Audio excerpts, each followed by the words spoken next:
I've been about the world a lot and pretty much over our own country, but I was totally unprepared for that revelation called the Dakota Badlands. What I saw gave me an incredible sense of mysterious elsewhere, a distant architecture, ethereal, supernatural world more spiritual than Earth but created out of it. That's Frank Lloyd Wright talking about the Dakota Badlands, where I got started on day 19.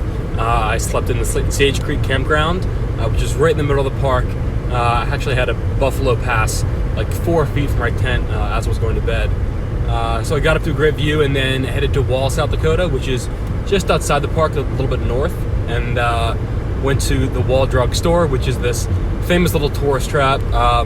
They actually have 5-cent coffee, which is just to kind of draw you in, so you can buy their tchotchkes and cheap souvenirs and things like that.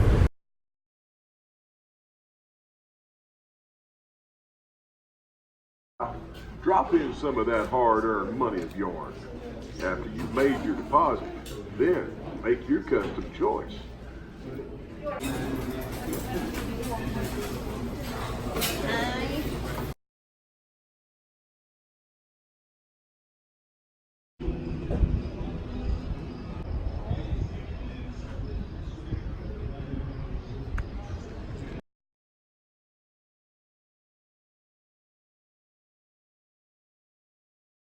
They play like Marty Robbins songs in the store, and it's a famous little pit stop right next to Badlands. So I had to go check that out, but headed out from there to Badlands Loop Scenic Byway.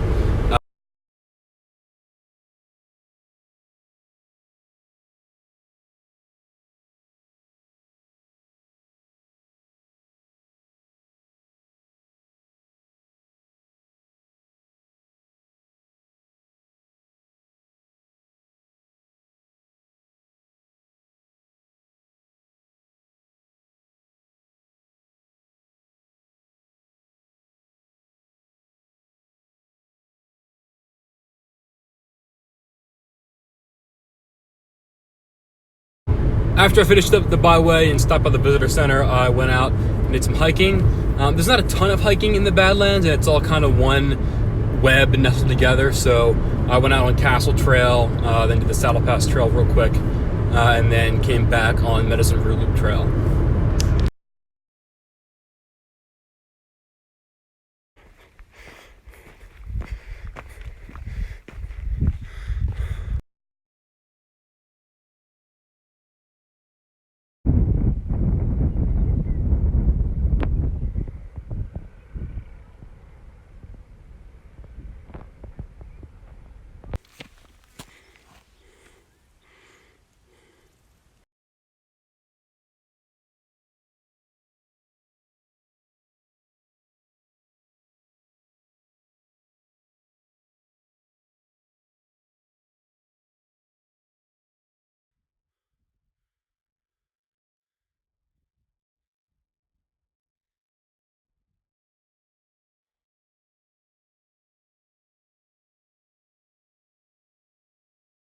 The right way to describe the Badlands is just cool. Like they don't have the grandeur of the Rocky Mountains or the Grand Canyon.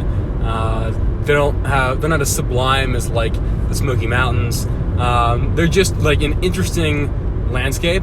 They're rugged as hell, just really desolate, and they're eerie to walk through because it's pretty quiet and devoid of life, save for some snakes, some bugs, some butterflies, and pretty rugged plants, but that's about it. And it's like eerily quiet and empty, very dry. It's not like a comfortable place to be. It's not a place you would want to live or like be for an extended period.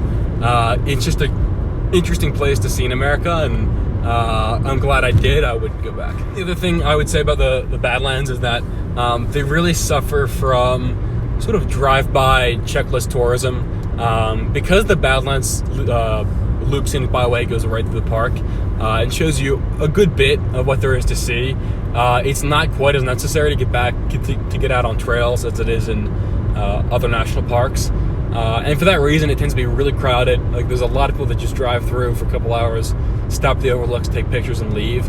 And I can't say that the experience they're getting is all that much worse than what you would get if you really immerse yourself in it. I think what the genuine experience of the Badlands actually is just to be alone in this desolate rugged, hot, dry place. It's supposed to be sort of brutal. It's not like a serene alpine lake where you really want to camp out and stay. You know, they're called the Badlands for a reason. It's an uncomfortable environment. I've seen the same guy the past 2 days now, first in Jewel Cave and now in the Badlands, which I would not have noticed were it not for the fact that people were wearing camo cargo shorts, a blue floral Hawaiian shirt, one of those wide brimmed hats to protect your face from the sun, and hiking shoes. Good for you, man.